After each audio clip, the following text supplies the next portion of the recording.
Good morning, girl.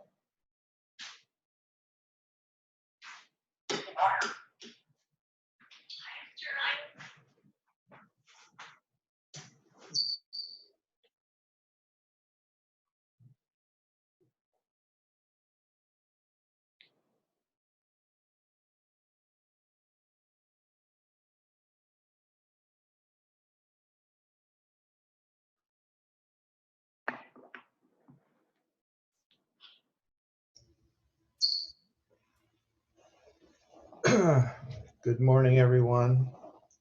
Good morning, President.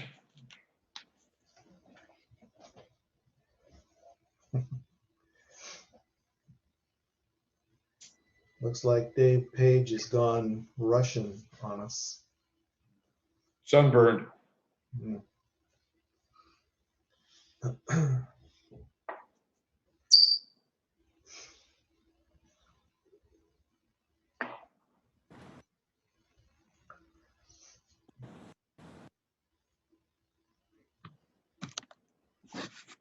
Looks like Cindy has a guest.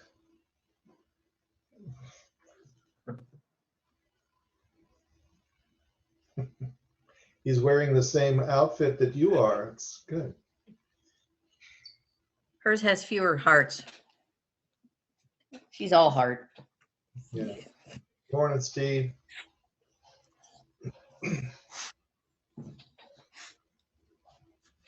Hi, Audrey.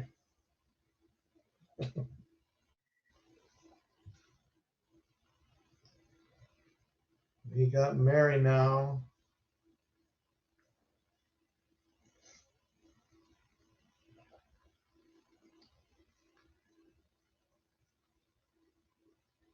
Morning, Desiree. Good morning. How are you? I'm good. Welcome to the Rotary Club of Orangevale, California, USA. Thank you. Thank you. Nice to be here. Still trying to wake up a little bit.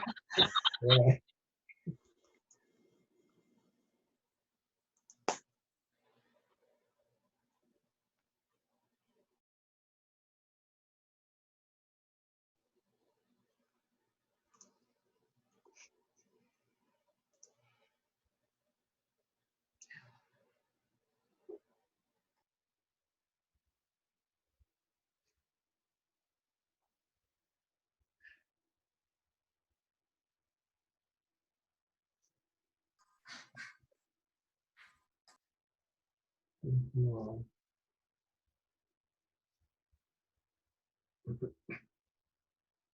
Hey, Steve, did you find a taker for your scroll saw? Yes, he did. His name's Bob. Bob took it. Oh, I thought Bob rejected it. Oh, no. No.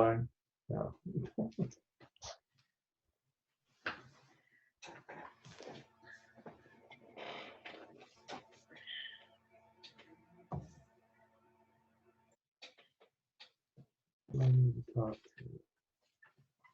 Hi, Joni.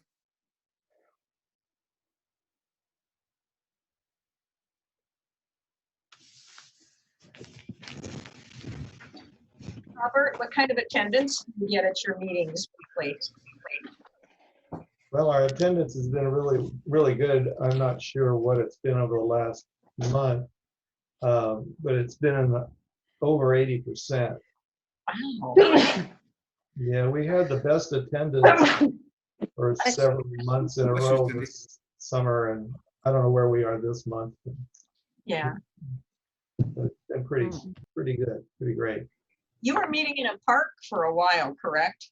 Yes. There's a little park, not, just off of Greenback, and it's a great big place. And so I thought, why not? We could bring our chairs and our cup of coffee and spread out in the field, and it worked great. I think that helped a lot to keep the attendance up, because we were able to actually get together.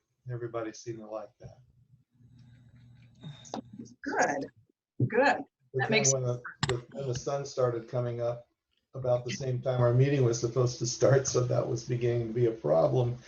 And then of course it got cold, and so here we are. Good morning, Dennis.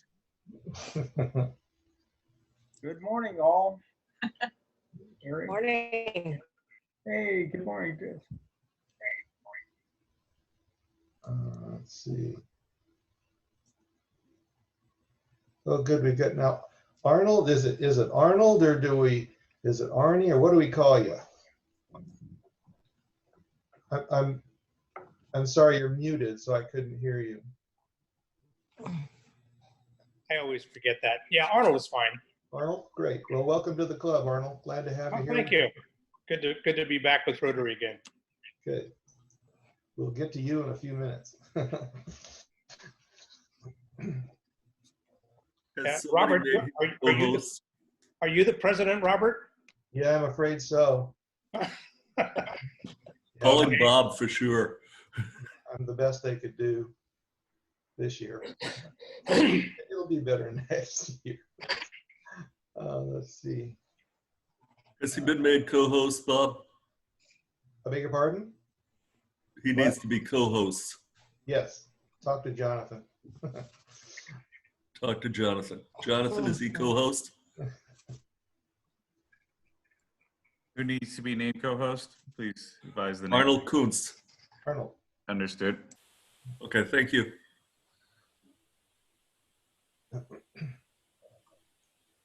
We'll get going in a minute. I'm still looking for a couple of people. Where's Bunton? And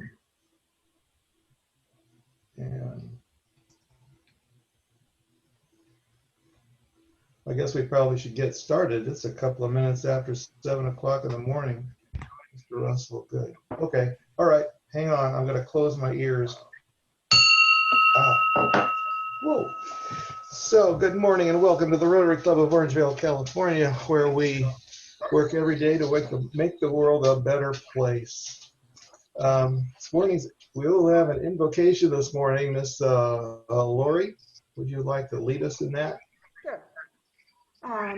Please bow your heads. Heavenly Father, thank you for the gift of this day. Thank you for health, for laughter, for friends. Thank you for Rotary. Please help us all join together to make this world a better place, and that all patients suffering with COVID will be healed. In Jesus' name I pray. Amen.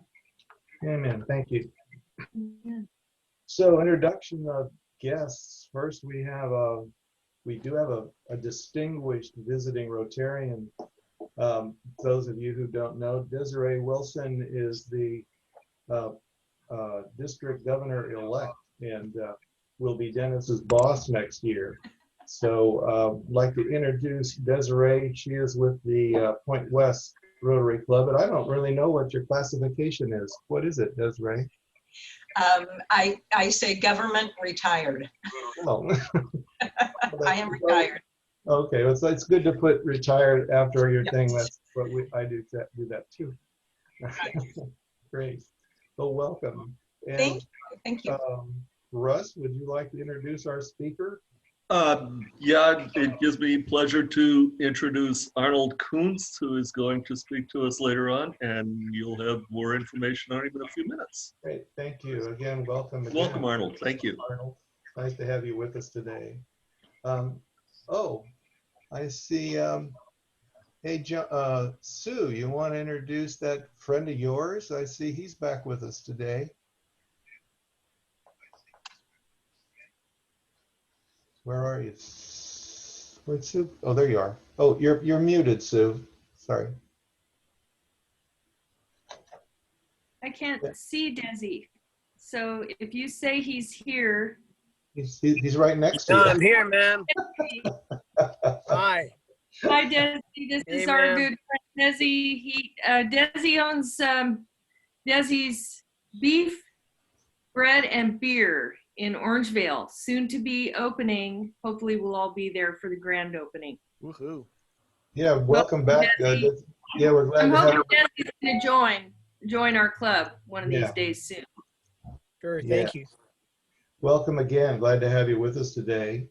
Thank you. Bob, it's worth noting that we have our two COVID patients back with us, thank goodness, James and Patty. Patty was here last week, not James. Yeah. You know, I have the name. I don't always want to be introduced as COVID person. We'll put a big C on your forehead. He was the most severe COVID person who infected me, by the way. Is he doing okay? Yes, yes. He's Okay. doing well. We both are. Great. That's good. Good. He didn't like my comments, so I'm going to remove myself. Okay. Good. Okay. I believe that that's all of our guests. I gotta double check. Sometimes people sneak in after. Yeah, that looks about right. Good. Okay, great. So moving right along to announcements. Well, I'll just start. Jim, would you like to give us a little announcement about the invoices, or shall I? No, I can go ahead and do that. Thanks. Good. Just if you notice on your statements that you all received not too long ago, last week, okay, Monday, never mind. If you're on the top of the statement is a PO box that you can mail your check to, or you can mail it to my house at 9478 Central Avenue in lovely downtown Orangevale. So 9478 Central Avenue, and I'm sure that's available in the Club Runner app as well. Yeah, that would help, because some of you have been sending to the PO box, which is fine. It's just that I don't go over there every day and get them. So I picked the ones up yesterday, and I'll be giving them to Jim today, but it just sort of will take me out of the loop. I don't really, it just slows things down a little bit. So and one other thing I just wanted to mention, Don Russell asked this question. This is for the Rotary International dues, which we pay every 6 months. So the Rotary International dues are $140 a year each, and we just split it into two $70 payments. The payment, or the statement you got in August, included the district dues, which are discounted a bit this year, but that's the schedule. We pay district dues in July along with, along with RI, and in January we pay RI dues alone. okay, great, thank you. Mr. Russell, do you have anything this week? Good morning. Yeah, we gotta have our, go ahead, Don. All I have today is today's joke. What did the pizza say before it got eaten? What did the pizza say before it got eaten? Anybody? Ranch me. What? Ranch me. Like dip it in ranch. Oh, You'll get it later. You'll get it later, Bob. All right. That's it. That's, pardon me, that's pretty bad. Okay. I did want to let you know that, last night, the bylaws, Constitution and Bylaws Committee did meet again, and we're working feverishly on redoing them, updating them, that sort of thing. It's a little bit of a process. I want to thank Dennis and Jim and Don Morris for helping and doing a great job with, excuse me, just seeing what things need to be sort of rearranged and so forth. I think the process will be, we'll kind of get this put together. We're going to have another get together and put it together, and then we will bring it to the board to have the board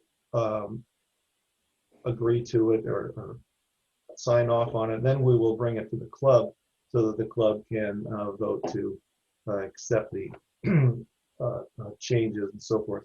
We're not doing anything crazy like starting meetings at 6 o'clock or anything like that. It's mostly just rearranging things and making it, it's kind of jumbled the way the old one is. So that's that. Bob? Yes? Do you have me on your agenda? And yeah, I just haven't gotten to the A's okay, yet. sorry. I start at the other end. No, I'm kidding. No go ahead, problem. Ann. Go ahead. I have the good news to relay that our freshman from Casa Roble who applied for the virtual exchange program has been accepted and in fact has been matched to a young man from Brazil. They haven't yet been given their contact information to initiate their friendship, but that is coming soon. And in the meantime, I wanted to tell you a little bit about Eli Durkin, the freshman that was adventurous enough to say, I'll do this exchange. You might recall a couple months ago, Vicki Benkin came and presented the program with a really good PowerPoint and showed how we're going to, without meeting personally, by long distance, by Zoom, and innovative ideas allow two students to match up and become friends and learn about each other and their cultures and develop and make videos about their adventures. Just a lot of great ideas are being planned for these students. And it's actually February 13th, a Saturday, that we have the initial orientation for the students, their parents, and their counselors to begin this adventure of a lifetime. And I read over Eli's letter of introduction, and I must say, when he says one of his hobbies and passions is writing, oh my gosh, it's the best letter of introduction I've ever seen. And what I loved about him was his goal. His goal is to apply his writing and to become a screenwriter and be in the movie industry. And given his interview by phone, I was so amazed that he was only a freshman, this boy that I haven't met face to face yet. And he strikes me as someone that's going to be very fun to work with and to watch him grow through this 2-month adventure that starts right after the orientation. So I'm going to send out an email to our club asking if there's anyone that would consider being his counselor. And I'll explain what that would entail as I understand it for now. But I'm assuming what I know from him is it would be really a pleasure to work with this young man. Thank you. Great, thank you. That's good news. At least we're finally getting the chance to do something with our youth. Right. We've piled up a whole lot of, as soon as we can, we will, things to do, whether it's giving out dictionaries or all those other things we normally are doing with the kids. And anyway, that's good news. Not to put you on the spot, Desiree, but do you have anything you'd like to say to the club since you're here? Sure, thanks, Robert. I just want to say I'll follow on what Ann said about RYE. I got to tell you, I've been working with Mary Lynn Kagan. She has been the district RYE chair. She's in my club. We're very close, and she's our president-elect. They have been doing an enormous amount of work to create a program so that the youth can have this exchange. And it wasn't a simple pivot to virtual. There were a lot of things to consider, still a lot of hoops to jump through, etc. So I'm really glad to hear that you all are going to be sponsoring someone. And Ann, he sounds like a great student. That's exciting, very exciting. And I was also going to say, I don't know if how many of you know this, but I used to come to your meetings many, many, many years ago. I used to own the Hallmark store. Oh yes, I remember. They're in Cable Park, and until the recession hit, that was kind of tough. But anytime we had, and this was back in the day of Beanie Babies, and anytime we had a raffle of these very prized Beanie Babies, the proceeds would always go to Orangevale Rotary. That's great. I didn't remember that. I didn't know that. I know you'd been to some of our meetings. I remember you from that, but I didn't remember the Hallmark part. That's great. Yeah. So, and it's nice to be here. Nice to see familiar faces. Patty and I were RYLA counselors several years ago, and yeah, it was really a lot of fun. So it's nice to see people. Great. Well, thank you. Again, we're happy that you're with us today. Pardon me. Does anybody else have any announcements that I've completely forgotten about? I don't think so. I'm sorry. Yes, I knew I was forgetting somebody. Lori or Russ, whoever. Lori, it looks like. We wanted to just give the club a heads up on the Christmas basket program that happened the Saturday before Christmas. We had 34 families this year. One of the families that the club hosted, the code name was Vixen, left us a beautiful card, which I will scan today and send out to everybody so that you can see the gratefulness from one family. One family wrote the most heartfelt thank you note to us and asked us to send it to their host family. Interestingly enough, their host family had been a host family many years ago, and then for the last few years were a receiving family. And this year they contacted us and they said, we can take a really small family. So I gave her a single mom with one child, and the thank you note from the receiving family to that particular host family was by far the most heartwarming thing you've ever read. So for everyone who shopped or hosted a family, please know that these families were simply incredible this year, the gratefulness, even down to the fact that we added one family the day, 2 days before the program, and members of Casa Roble High School hosted that family. So it was really a joint effort of community, friends, family, you name it, we put it together. So thank you very much for all of that. Great, thank you. It looks like we had another guest, but he just left again, Mr. Page. That was quick. I was going to have you introduce your guest, but. Well, I will. That is our grandson. His name is Maverick. Our lives have changed a little bit, so he's with us with Mom for now. So our lives have been turned up a little bit, but he is such a pleasure, and he's just a wonderful young man. So there we go. Okay. Yeah, but you guys, I'm sure you'll be seeing him pretty soon. So he's a fun guy. Okay. Potential Rotarian. Maybe, yes. Absolutely. Yeah. Okay, are there any other, Yes. Russ? Yes. Thank you to those who participated in the Super Bowl pool. We raised over $400 for the foundation. And there is one person left alive in the pool because there's one team still. Oh yeah, that's me. Just saying, Steve. But we have raised over $400, so thank you very much. On another note, I am personally hosting a Super Bowl pool. If anybody would be interested, we've got several Rotarians in it already. Just contact me. Squares are $10 a piece, and this isn't for the foundation. It's just a fun pool. So let me know. Okay, great.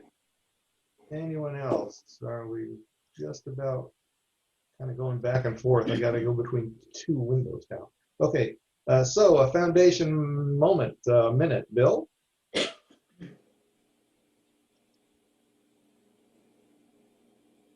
Well, I just wanted to thank everyone who's made a donation to the Rotary Foundation this year.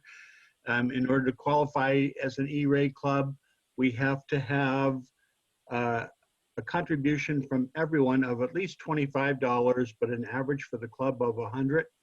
And we're on track with that. If you haven't made a donation, please let me know, and I will help you get the donations sent in to the foundation. Thank you. Great, thanks, Bill. Okay, we do have a vocational speaker this morning. Phyllis, are you ready? Yeah, I guess as ready as ever, right? So I'm going to share a story with you today that came to influence my teaching tremendously, teaching second language, German primarily. I was a Casa Roble graduate, and during that time, I had the most amazing German teacher, dear Ethel Tomes, whose unstated goal, but it was pretty obvious anyway, was to make us Orangevale kids, rubes, right, into citizens of the world. And that really struck a chord with me. And so in 1971, as a sophomore, I responded to an ad in Parade magazine. You know, it came out on a Sunday. Oops, I just started the timer. I hope I don't go over. Anyway, that said the 1972 Summer Olympics in Germany would need help and their summer crew to just help in all kinds of varieties, and they were looking for applicants worldwide, 16 and over, go ahead and apply. So I applied. I had a letter of recommendation from Mrs. Tomes, and dang if I wasn't accepted. So in the summer of '72, between my junior and senior year, off I went. Now, I had never traveled before. My only, other than thinking it was a great adventure, you know, my parents put me on a plane. And when I look back on that now, I don't know what they were thinking. So off I went, and I managed to make it to Hamburg. I was assigned the yachting races in Kiel. So I wasn't in Munich. And I made it to the Hamburg train station, walked in. Well, I should preface this by my image of train travel was utterly dependent on Petticoat Junction. One train, one track, no problem. And in I walked to this major European train station, and it seemed to me like there were hundreds of tracks with thousands of trains going here and there all at the same time. And anyway, what I did was I was just so overwhelmed. I sat down on my suitcase and I was just frozen. And I must have looked the ultimate picture of despair, because a young American woman came to my aid and walked me to buy a ticket, and stood with me on the platform, made sure I got on the right train, and off I went. But that was just the beginning of many incidences. That summer I was there for a month, and although a wonderful time and again, when I wanted to speak, nothing came out. And so I've realized since then, of course, that speaking, spontaneous speech, not filling in a blank and not following a constructed dialogue, spontaneous speech comes way down the list, way much lower than, say, reading comprehension or listening comprehension.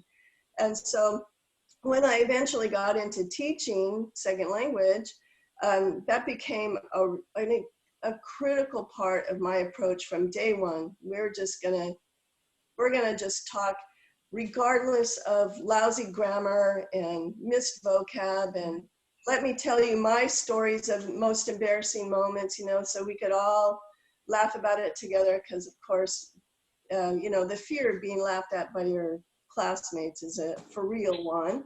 And I feel that, you know, I was fairly successful with that. So my students that have kept in touch have told me, but that was really a major underpinning of my teaching is speaking in a spontaneous way.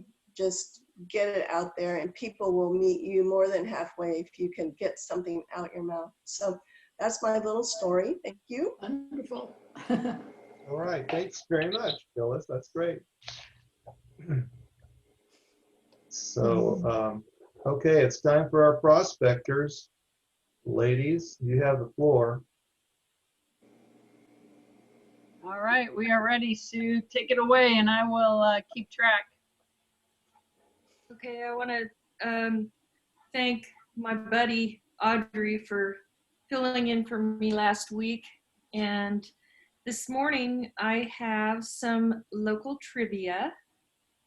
And my first prospector question, I think I will go to Patty. And Patty, 150 years ago, the Maidu Indians occupied the general area around Orangevale. And I wonder if you know what the original name was for Orangevale, what they called it. Acornville? No. So that's $2 for Patty, and we're going to go to Don Russell next and see if Don knows what they called Orangevale when it was originally colonized. It it's been around for a long time. A lot of people moved to Orangevale because there were waterways, and it was a great place to settle. Let's see, you said waterways. It was a great place to settle. There were oak So, trees. so is it a proper Indian term, or is it was it an English term? I'm kind of confused on your question there. Well, it was Orangevale it was always called Orangevale. There was actually there was a grant. So there were orange groves that were planted here, but the original trees were, there were a lot of oak trees. But Orangevale was kind of what it evolved into. But what was it called before Orangevale? Fallen leaf. Okay, $2. And I'll ask one more person, and then I will. Does anyone want to volunteer the answer? Does anyone know? I don't see any hands. So I'm going to go to Mary's iPhone. Any idea? Oakville? I don't know. It was originally called Orangevale, 2 words. Oh, yes. And then they called it the Vale. And people were colonizing in the Vale. And then over time, there were a lot of fruit trees, orange trees. And so they began to just call it Orangevale. So, okay, so that's $2 for Mary. And then my next question is, what famous headliner band started out at Orangevale Boardwalk? And I'm going to see if anyone wants to volunteer an answer for that. How about Tommy? You look really smart. Google's running a little bit slow. Can I get an additional minute of that? Can I guess, Sue? Fine for cheating. I'll just take the $2 on that one. I wouldn't even fair to give a good guess. Okay, okay, and everyone know the boardwalk. It's down on Main and Greenback. It's been there forever, since I was a little girl. How about David Page? You look like you might know something. Well, I have fooled you, but I would say the band Cape because they're from this area. Not that I know of. That's okay. I have 2 bands. Okay. Can I guess? David. $2. How about Jonathan? You look kind of bored there. Is it Tesla? No. Oh, that was my second guess. Oh yeah. $2 for Jonathan. How about Bill Wagner? No. Nirvana. I have no idea. Okay, I'm going to give you one of the bands, and then there's one more, probably more recent band. The first one was called Soft White Underbelly, and also known as Blue Oyster Cult, for those of you that are a little older like me. Fear the Reaper. Yep. And there's one more band that was a little more recent. I need a young person that might know the more recent stuff. You're in the wrong room. It's Rotary. David Shepard. I was wondering if it was Glenn Miller. Barbara James should know this. $2. I will defer my answer to James. Whatever he does, if he gets it correct, I'm good. What a kind. Okay, James. Got to unmute, James. Unmute, James. Brian, there we go. Okay. I have no idea. Okay. Still in the rock genre? Yes. Was it Papa Roach? No, it's a really good band, though. You're going to be shocked when you hear it. Okay, I'm going to go one more person. Let's try. Does anyone want to volunteer to try to answer it? Or trying to think who I haven't gotten. How about Alberta? It's Bertie. Bernie. It wasn't Nirvana, was it? No. Okay. It was Maroon. Maroon. Maroon 5? Do they have a 5? I don't know. I'm like, I just know it was Maroon. You know what year? That's $2 for you, Sue. No, okay. No harassing the prospector. Okay. My next question. What aquatic center? What is the aquatic center Nimbus Dam known for? And I'm going to see if I can get someone who I haven't picked on yet. How about Dennis? Is Dennis behind that? Yes. The Aquatic Center is known for renting out kayaks and canoes and the like. That's not quite, I mean, I'll only do $1 for you because that is true, but it's not quite where I was going with it. It's known for something it's known for something pretty big. Patty. The fish hatchery. Well, that's by, I mean, that's also, okay. I'm going to give you a $1 on that because it's also not where I'm going. There's something it's known for, this aquatic center, and not the dam as much as the aquatic, that flat area of waterway. David. All right. It is known for rowing. If you want a college athlete, they need to join it because there's only like 5 places in the country that have great rowing complexes, and that's one of them. Yeah. Yep. And I think it's also where they hold Olympic trials. They do. Like the place, I guess it's a perfect place for the rowing competition. And they held the national championships for collegiate rowing several times there. And if San Francisco ever gets the Hey, Sue, they have had international outrigger competitions, and I met an outrigger crew down in Australia that had gone all the way to Nimbus to compete. Oh, wow. That's what a jewel we have with that thing, huh? That's really great. We have some amazing stuff. Okay, I've got one more, or a few more. Negro bar. Huh? Negro bar. What about it? Oh. It's on the other side. Yeah. Okay. We need to move on. We've got a speaker, you know. Okay. I'm going to give you one last one. What famous author came from one of the local high schools, Bella Vista? And I'm going to go with Mitch on this one.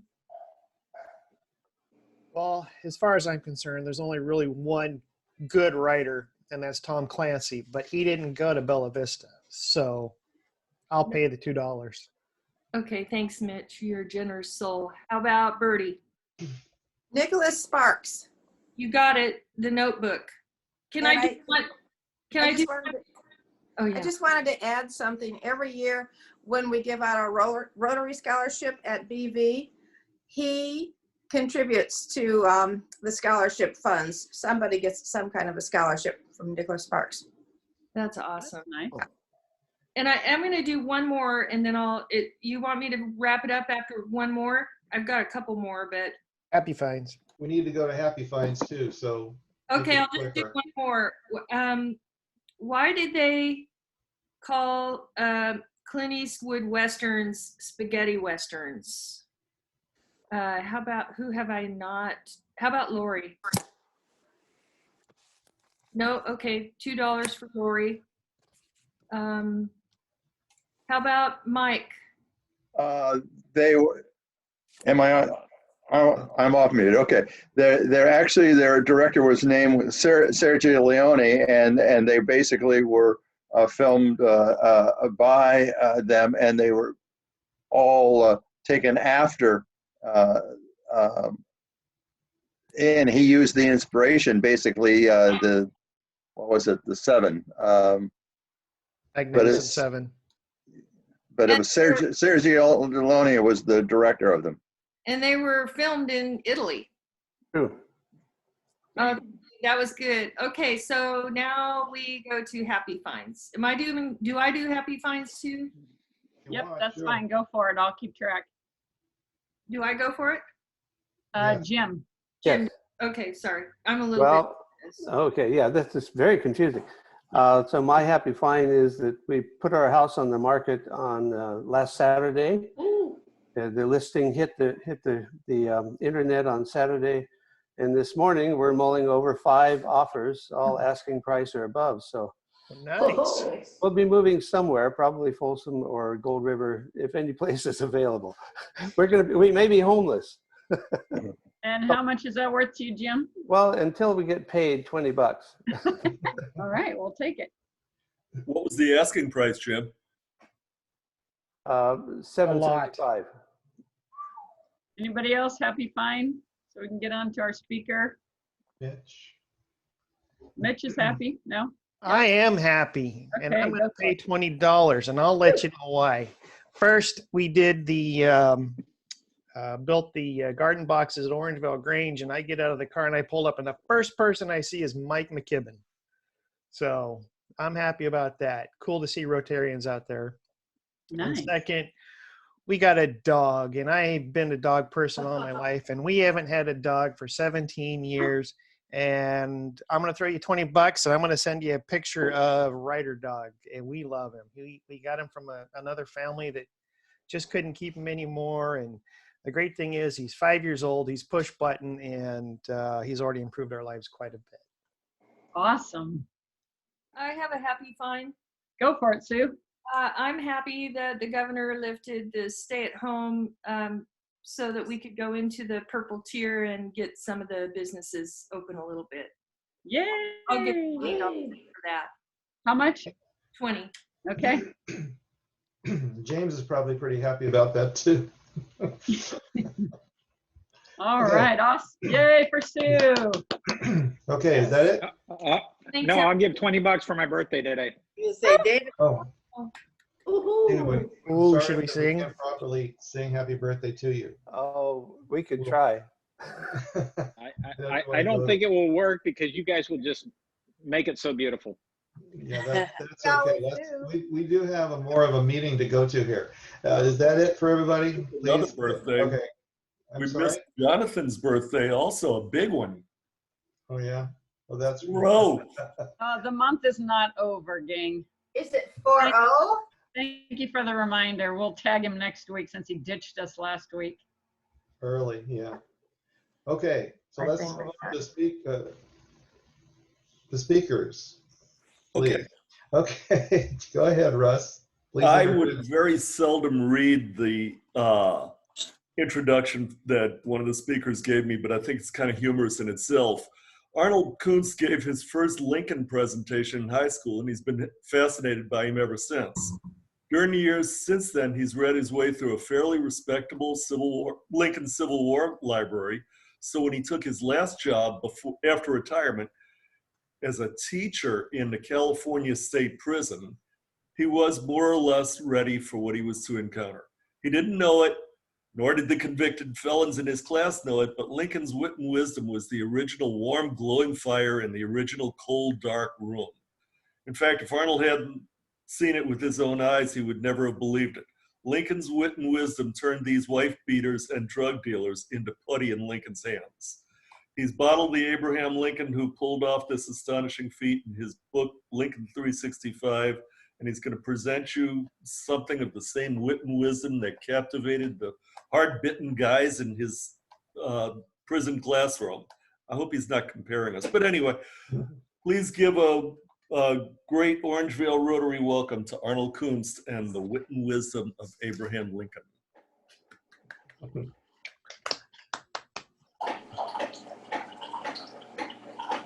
Well, thanks very much, Russ, for that introduction. Before I start talking about Lincoln and his wit and wisdom, I'd like to talk a little bit about Rotary. One of the things that Lincoln was noted for was his ability to make a big deal out of an ordinary deal. And what's ordinary for Rotary is helping people. and it's easy enough for that to get lost in the shuffle. But you guys help all the time. Other people help sometimes, but you guys help, as it says in the Bible, in season and out of season. And for that, I salute you. This world we live in could do with people who help.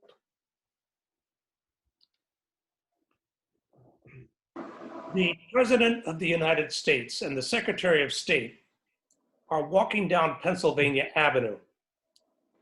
And the Secretary of State, William Seward, points to a shop and reads the sign over the door, T.R. Strong.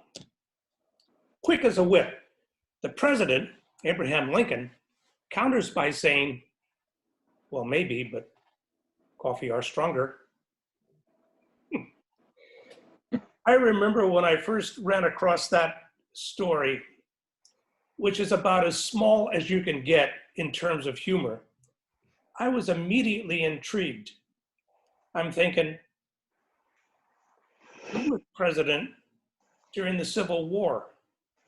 There were a lot of demands on his time, and he's got time to let it go for such a frivolous bit of humor. And that's all the more remarkable because Lincoln was plagued with what you might call chronic clinical depression.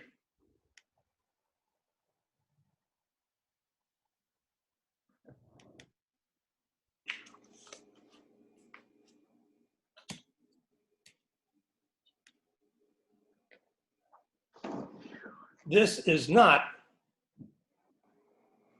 who you would expect Abraham Lincoln to look like.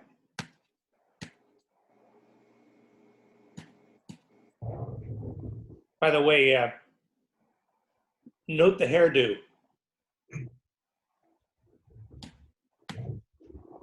And that is the right picture for the title, Lincoln's Melancholy. His melancholy came honestly because he suffered from more than his share of early frontier tragedy. His grandfather, named, by the way, Abraham Lincoln, was killed by Indians before he was born. His mother, when he was 9 years old, died a slow, agonizing death that lasted over a week in front of that 9-year-old son in a one-room, dirt floor cabin. No place to hide. His sister Sarah died before she was 20 of childbirth, which was a common enough thing to happen in those days, but like I say, more than his share. And where did he go with his sense of depression? Because that was Lincoln all over. Where did he get his help? You'd be surprised. His definition of laughter, the joyful, beautiful, universal evergreen of life. When angry with someone, it helps to sit down and think about the problem. And according to one friend from his teenage years, he could find humor anywhere. And I hasten to add, he needed to find it anywhere and everywhere because he was so depressed. He could find it in a pig rooting at the mill door, in a pair of birds on a branch, and a duck learning her brood to swim. And of course,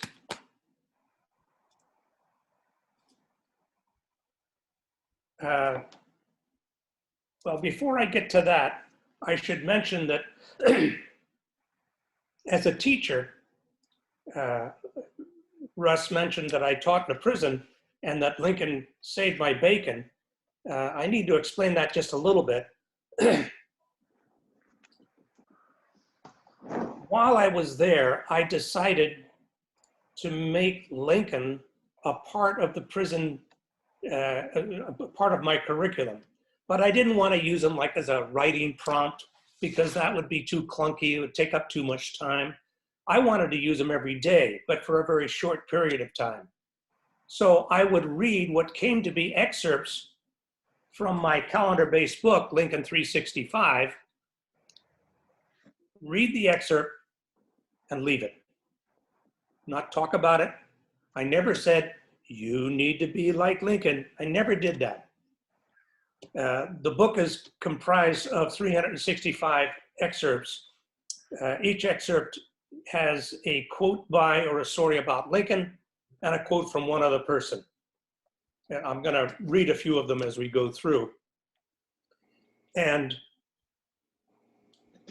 I just let those two quotes kind of fight it out, tumble around inside the brain of the listener while other things were happening, but not preach about it. So what I'd like to do in this presentation to show the wit and wisdom of Abe Lincoln is to go through some of those excerpts. I'll go through, I don't know, 8 or 9 of them, however many we have. Russ or Robert, you guys keep time on me. I see it's 17 minutes to 8. So let me know when I've overshot the mark.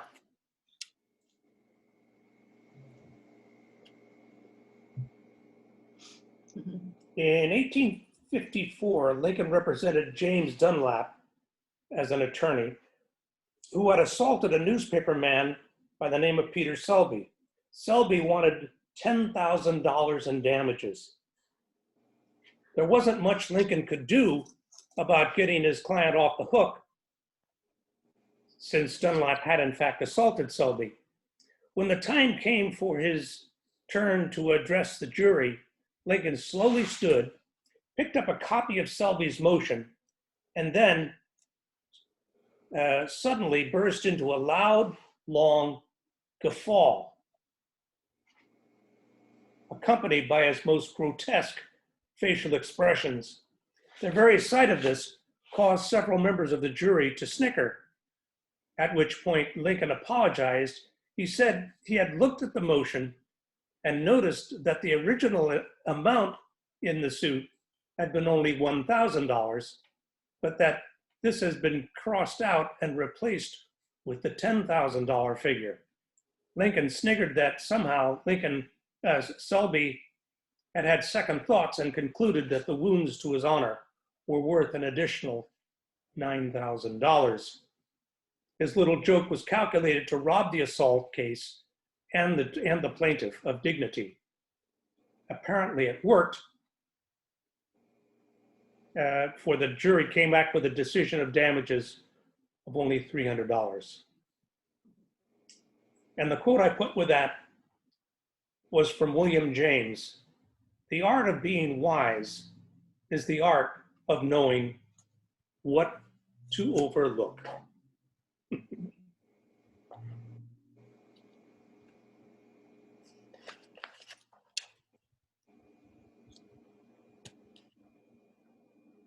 And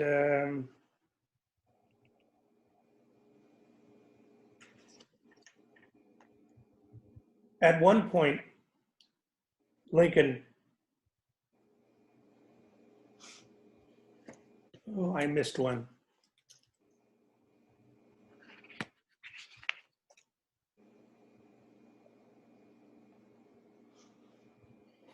After relieving General George McClellan of command of the Army of the Potomac, Lincoln was asked what he would reply to McClellan's earlier advice on how to carry on the affairs of the nation. And Lincoln answered nothing, but it makes me think of the man whose horse kicked up and stuck his own foot through the stirrup The man said to the horse, "If you're getting on, I'm getting off." And the quote I put with that is from a guy named Larry Gilbert. "One doesn't have a sense of humor. It has you."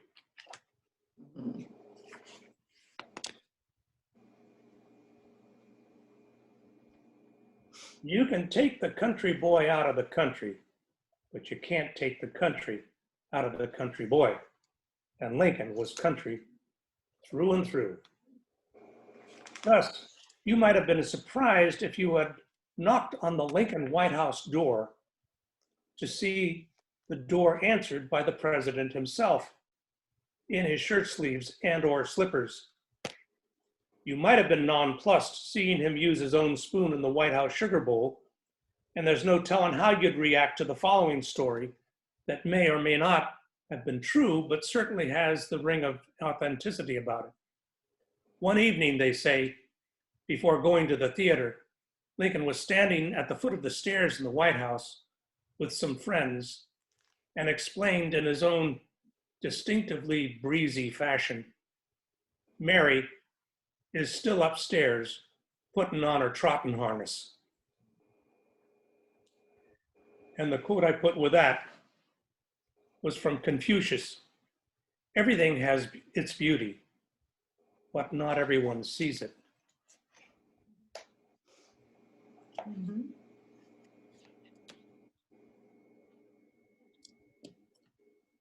One day, the chairman of the Senate Foreign Relations Committee, Charles Sumner, strolled in to find the president polishing his own boots and said, "Why, Mr. President, do you polish your own boots?" And he replied, "Well, whose boots did you think I polished?" And the quote I put with that is from Ralph Waldo Emerson. "When a man lives with God, his voice shall be as sweet as the murmur of the brook and the rustle of the corn."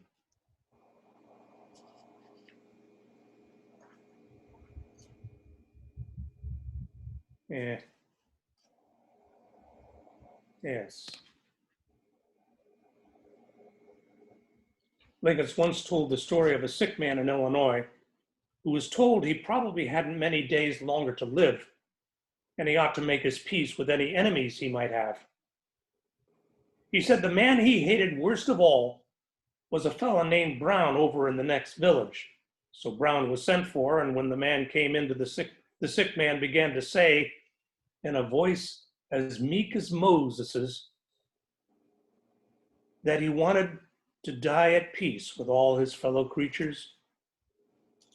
And he hoped that he and Brown could now shake hands and bury all their enmity. Well, the scene was becoming altogether too pathetic for Brown, who had to get out his handkerchief and wipe away the gathering tears from his eyes. After a parting that would have softened the heart of a grindstone, Brown had about reached the room door when the sick man rose up on his elbow and called out after him, "But see here, Brown, if I should happen to get better, mind, the old grudge stands." And the quote I put with that, I don't know whether this is a valid quote.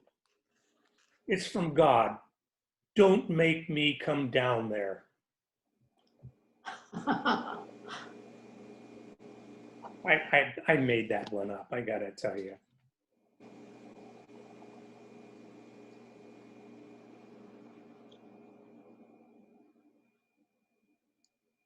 And this one,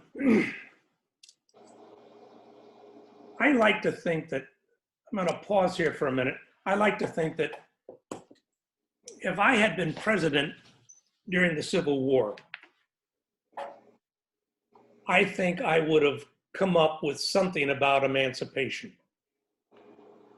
I don't know that I would have done it the way he did it, but somehow the Civil War was about slavery.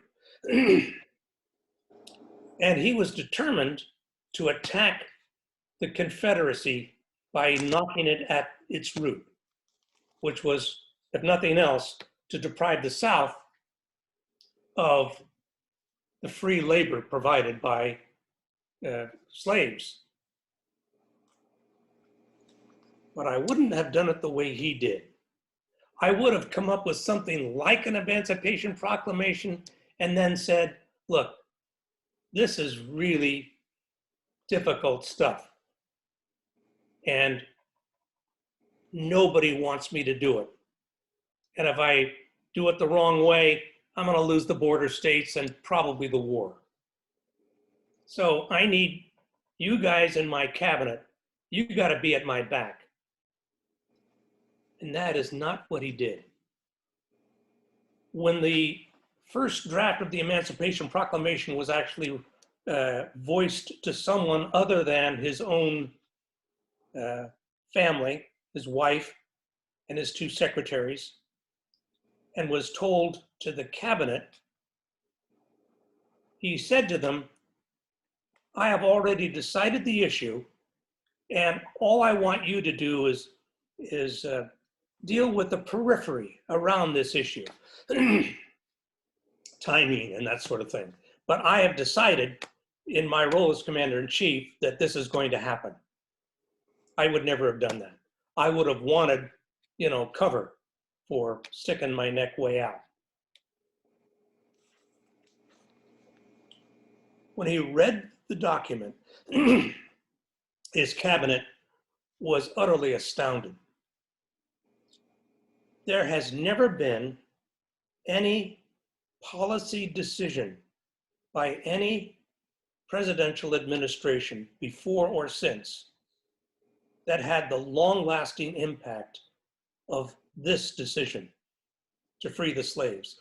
Although, as you probably know, it didn't really free any slaves. It only freed slaves in territory not controlled by Union troops. It had all the grandeur of a bill of lading, as the Secretary of State pointed out.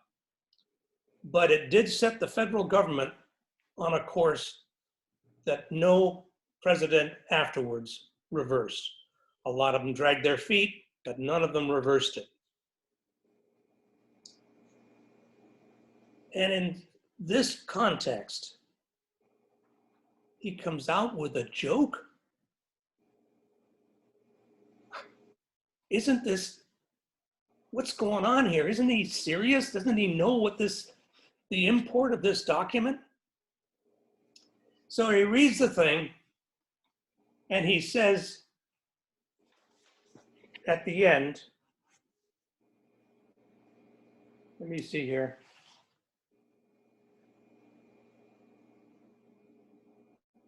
Gentlemen, he says, this reminds me of the story of the farmer who had been away from home for some days, and when he was coming back, was met by one of his farmhands who greeted him after the following fashion. Master, the little pigs is all dead. And after a pause, and the old sow, well, she's dead too, but I didn't want to tell you all at once. And the quote I put with that, if there's ever been an understatement, this is it. It's from a person called Anonymous. Get loose and stay loose.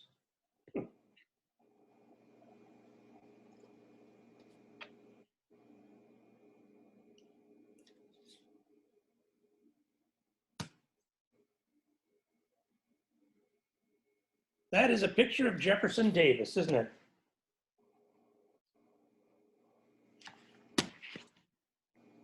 Lincoln loved to tell this story about himself and Jefferson Davis. I think Jefferson will succeed, said one Quaker woman.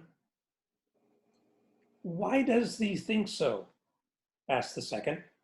Because Jefferson is a praying man.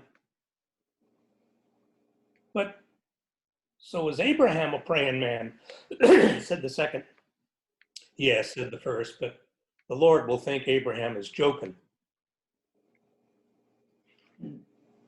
And the quote I put with that is also from this most prolific of writers, Anonymous. Get down on the floor and play with little kids.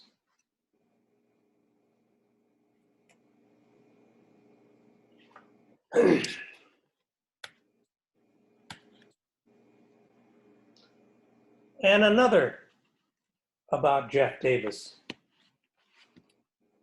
General Sherman, a few weeks before the end of the Civil War, asked Lincoln explicitly whether he wanted the President of the Confederacy, Jefferson Davis, captured or allowed to escape. That, by the way, is a simple one-word answer: capture him, let him go. It's a simple question. But he didn't give a simple answer. He told a story. And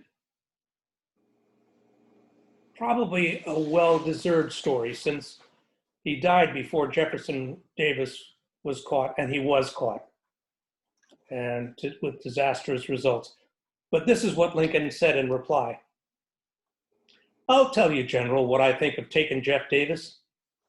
Out in Illinois, there was an old temperance lecturer who was very strict in the doctrine and practice of total abstinence. One day, after a long ride in the hot sun, he stopped at the house of a friend who proposed making him lemonade. When the friend asked if he wouldn't like a drop of something a little stronger, and he replied, I'm opposed to it in principle. But, he added with a longing glance at the bottle that stood conveniently close to hand, if you could manage to put in a drop unbeknownst like to myself, I guess it wouldn't hurt me much. Now, General, I'm bound to oppose the escape of Jeff Davis, but if you could manage to let him slip out unbeknownst like, I guess it wouldn't hurt me much. And the quote I put with that is from Josh Billings. There is no revenge as sweet, as complete as forgiveness.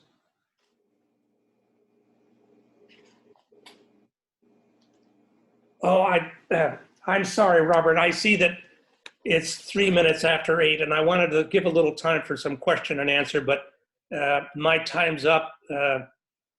On the other hand, you're the one with the clock that counts.